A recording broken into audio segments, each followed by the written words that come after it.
ഒരു സാധാരണ വൈറ്റ് ഡ്രസ്സിനെ കഥകളി ഫ്യൂഷൻ ഡ്രസ്സാക്കിയാലോ? It's very simple and budget friendly. ആദ്യം വേണ്ടത് ഓഫ് കോഴ്സ് ഒരു വൈറ്റ് ഡ്രസ്സാണ്.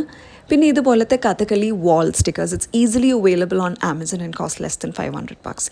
പിന്നെ കുറച്ച് മിറർ സ്റ്റിക്കേഴ്സും വേണം. ഇത്രയും സാധനങ്ങളുണ്ടെങ്കിൽ നമുക്ക് തുടങ്ങാം. Step 1 is to cut the Kathakali shape out. Optional സ്റ്റെപ്പാണ്, കാരണം ഇത് പീൽ ആൻഡ് യൂസ് സ്റ്റിക്കേഴ്സാണ്, വിച്ച് മീൻസ് അത് പീൽ ചെയ്ത് ഡയറക്റ്റ്ലി ഡ്രസ്സിൽ ഒട്ടിക്കാം. പക്ഷേ as a fail safe measure ഞാൻ കട്ടൗട്ടിനെ ഗ്ലൂ ഡ്രോപ്സ് വെച്ചിട്ട് ഡ്രസ്സ് പൊസിഷൻ ചെയ്ത് നോക്കി എല്ലാം കറക്റ്റ് ആണോ എന്ന് അറിയാൻ വേണ്ടിയിട്ട്. അതിന് ശേഷമാണ് ഞാനിത് ഡയറക്റ്റ്ലി സ്റ്റിക്ക് ചെയ്തത്. ഒരു തവണ ഡയറക്റ്റ്ലി സ്റ്റിക്ക് ചെയ്താൽ അത് ഊരിയിട്ട് രണ്ടാമത് തിരിച്ചൊട്ടില്ല. അപ്പോൾ ഞാൻ ഹാപ്പി ആയതിന് ശേഷം, പൊസിഷനെല്ലാം ഓക്കെ ആണെന്ന് തോന്നിയതിന് ശേഷം നെക്ക് ലൈനിൽ ഞാൻ കുറച്ച് മിറർ സ്റ്റിക്കേഴ്സ് ആഡ് ചെയ്തു ഫോർ സം എക്സ്ട്രാ ഷൈൻ. ഇതെൻ്റെ മോൾക്കൊരു ഫാഷൻ ഷോന് വേണ്ടിയിട്ടാണ് ഞാൻ ഈ ഡ്രസ്സ് ഉണ്ടാക്കിയത്. അതുകൊണ്ട് അതിനൊരു മാച്ചിങ് ഹെഡ് പീസും കൂടെ ഞാൻ ഉണ്ടാക്കി. ഇത്രയൊക്കെ ചെയ്തതിൻ്റെ ആകെ ഉദ്ദേശം വാസ് ദാറ്റ് മോള് ഡ്രസ്സ് കാണുമ്പോൾ ഹാപ്പി ആവണം. And it seemed like she was happy. എങ്ങനെയുണ്ട് ഗൈസ്? കൂടുതൽ നന്നായി പോയോ? Tell me in the comments. അപ്പോൾ അടുത്ത റീലിൽ കാണാം. ആദാബ്, നമസ്തേ, ബൈ.